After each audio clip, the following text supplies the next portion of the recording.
Okay, we're going to talk about how to get a paint deformation mesh or map out of Max so that you can use that for things like scattered objects or as a displacement map on another object. And there might be an easier way to do this. I don't think there is. This is a way I came up with on my own so that I could get these displacement maps, which were basically made in Max. So I've painted this in Max, put it on perspective so you can see it a little better. And these were all paint deformationed in. Even these little bumps are just a result of the paint deformation.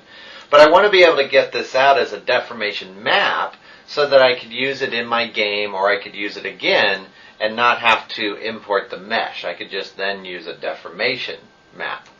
The way I do it is I just go to my material editor, and I'm just going to select an open shader, and I'm going to go to Maps and Diffuse Color, and I'm going to pick Gradient right here. I'll just double click on it. I just need a simple gradient for this. And I'm going to apply the gradient to my plane, and then I'll click the Show in Viewport just so I can see how it's aligned here. Now what I want is I want the white at the highest areas and the black at the lowest areas, so it would be a true deformation map.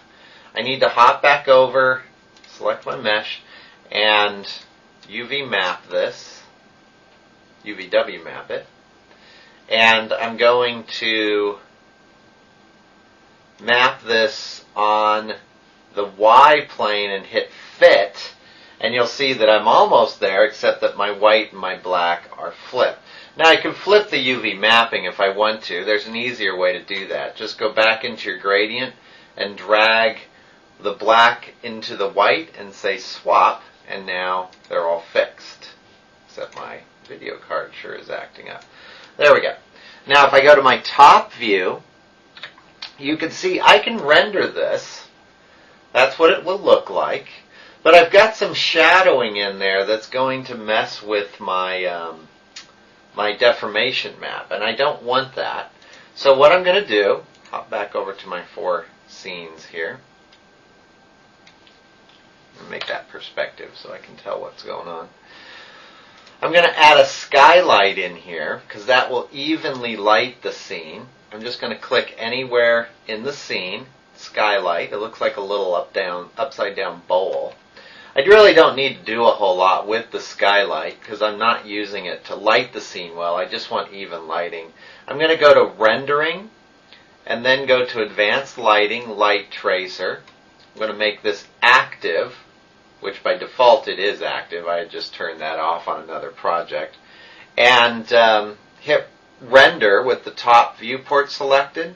And you'll see it'll be slower, but what will happen is these shadows will disappear. And I will end up with what looks like a straight deformation map that you might make in Photoshop, except that this time I painted that and I fitted around the scene the way that I wanted to. So I'll let that render.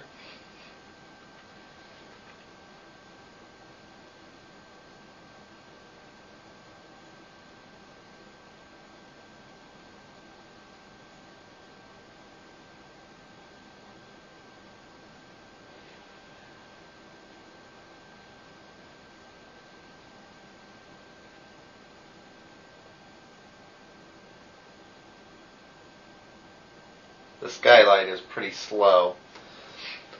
It's a nice way to get rid of all the shadows because it acts as a light array, so it's shining light from all directions into the scene. And we're almost done here, and then we're going to export this out to Photoshop.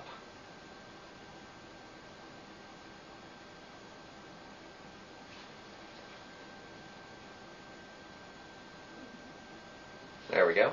I'm going to hit this little button here. I'll export this out to Photoshop. I'm going to go ahead and save this to the Game Institute folder. There we go. And we'll call this, I think it's 8 11.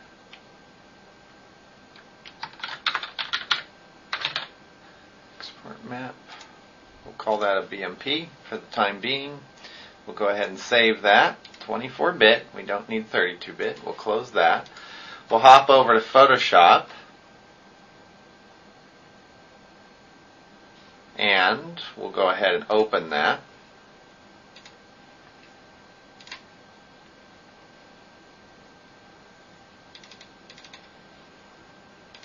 There we go. And we want 811. There we go. Now, we can't use it straight because it's still got this black frame around it. So all I'm going to do is crop it. It doesn't have to be exact. Try not to get any black in the sides. And there we go. And now we have a displacement map that we could use in another scene.